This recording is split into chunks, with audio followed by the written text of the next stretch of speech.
Bismillahirrahmanirrahim. Assalamualaikum warahmatullahi wabarakatuh. Innal hamdalillah wala haula wala quwwata illa billah.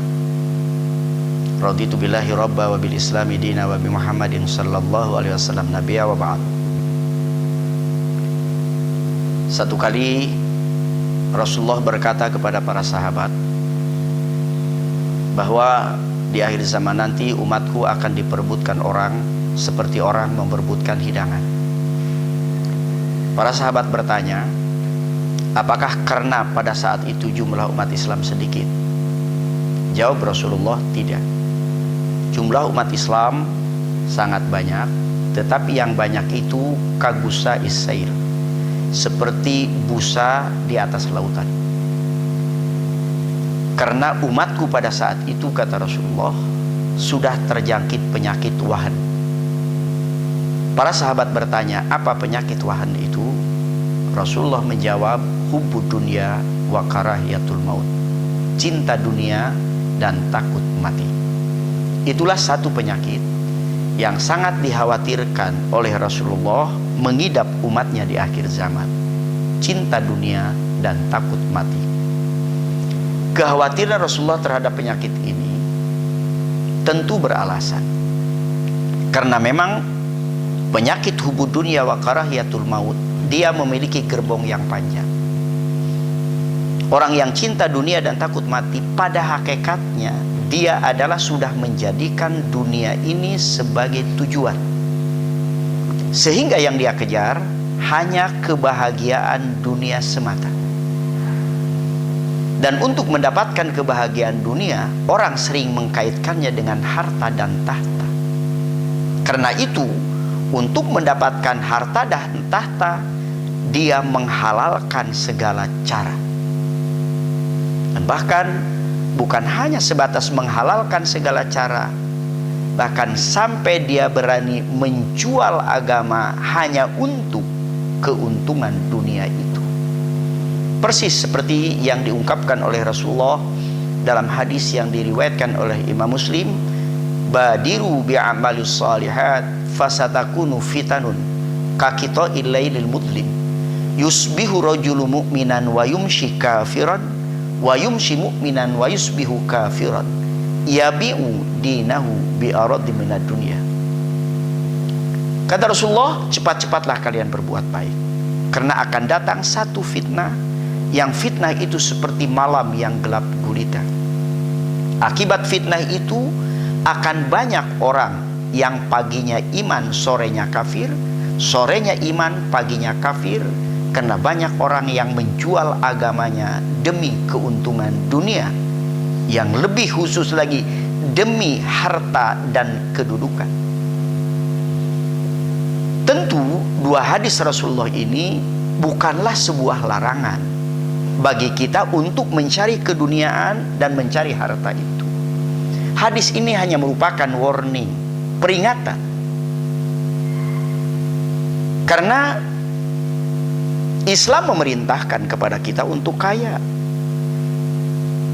Adanya perintah zakat sama artinya dengan adanya perintah kaya. Adanya perintah haji sama artinya dengan adanya perintah kaya. Adanya perintah menyantuni orang miskin, anak yatim, sama artinya dengan adanya perintah kaya. Bahkan Rasulullah tegas mengatakan, min sa'adatil mar'i al-maskanul wasi wal jarus salih wal markabul hani. Dari hal-hal yang akan membawa kita kepada kebahagiaan di dunia, yang pertama, kata Rasulullah, memiliki rumah yang luas. Yang kedua, mempunyai tetangga yang solih. Yang ketiga, memiliki kendaraan yang nyaman. Dari alasan-alasan tadi tergambar bahwa sepertinya di satu sisi Rasulullah melarang kita untuk mencari kekayaan dan keduniaan, di sisi lain Rasulullah juga memerintahkan. Karenanya sekali lagi saya ingin mengatakan, dua hadis Rasulullah yang pertama bukan sebuah larangan, tapi dia hanya merupakan sebuah peringatan. Yang dilarang oleh agama bukan mencari kedudukannya, bukan mencari kekayaannya. Yang dilarang oleh agama adalah kekayaan yang bisa membuat kita lupa kepada Allah. Allah berfirman, ya ayyuhalladzina amanu la tulhikum amwalukum wala auladukum an dzikrillah wa may yaf'al dzalika faulaika humul khasirun.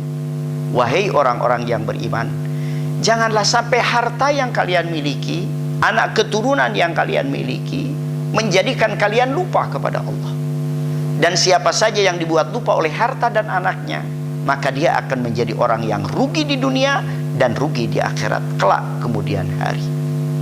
Jadi dari ayat ini digambarkan oleh Allah bahwa mencari kekayaannya boleh. Yang dilarang oleh agama adalah kekayaan yang membuat kita lupa kepada Allah. Kemudian apa langkah yang harus kita lakukan? Apa kiat yang harus kita lakukan agar kita tidak termasuk orang yang dibuat lupa oleh harta kita? Apa kiat yang harus kita lakukan agar kita tidak termasuk orang-orang yang hubbud dunia wa karahiyatul maut, sampai kita berani menghalalkan cara, sampai kita berani menjual agama hanya untuk keduniaan dan kekayaan itu? Apa langkah yang harus kita lakukan?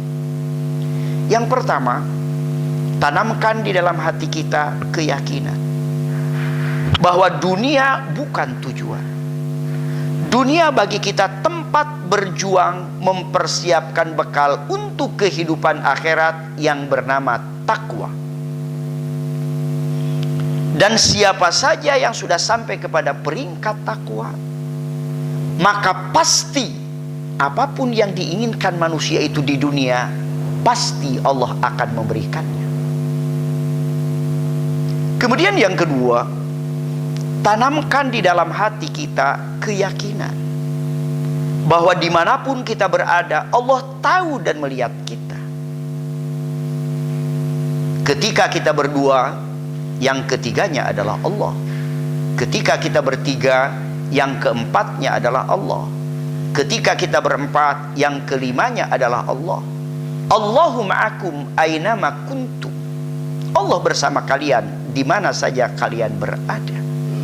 Karena itu, jika rasa dilihat dan diperhatikan oleh Allah sudah tertanam dalam hati setiap orang yang mengaku dirinya Islam, maka pasti dia tidak akan melakukan sesuatu yang dilarang oleh Allah.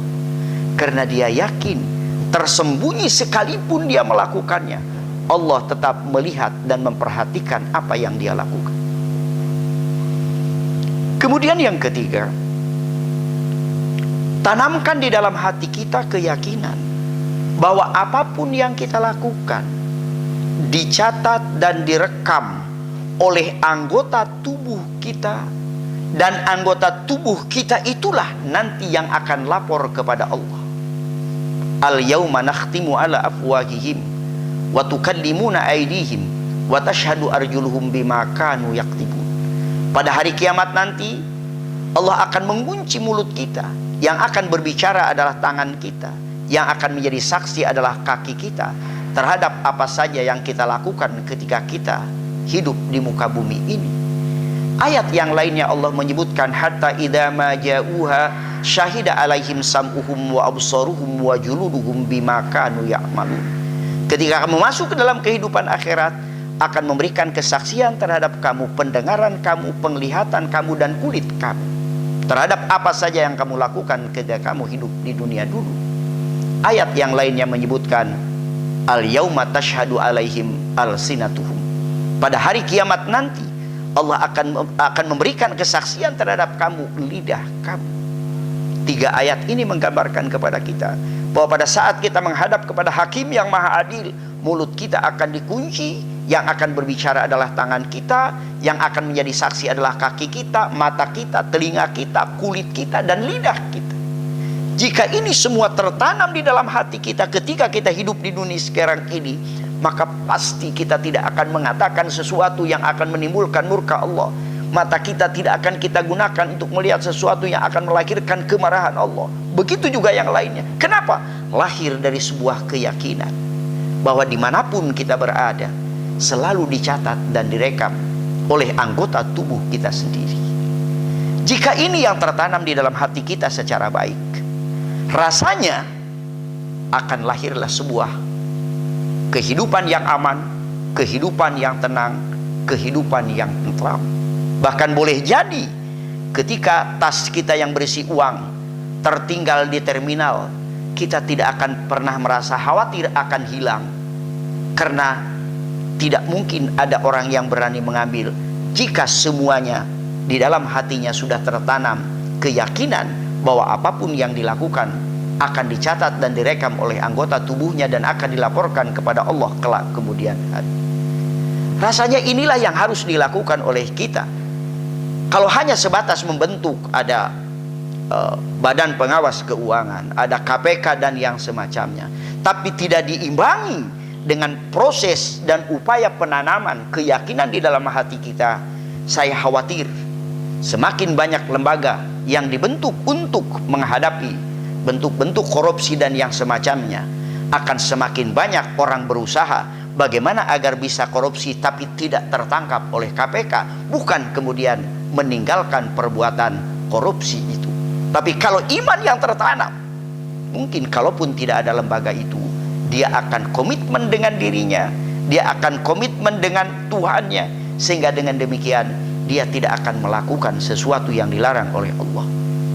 Ini keuntungan yang akan diperoleh manakala keyakinan bahwa apapun yang kita lakukan dicatat dan direkam oleh anggota tubuh kita sendiri, dan anggota tubuh itu nantinya akan lapor kepada Allah, sudah tertanam secara baik di dalam hati kita.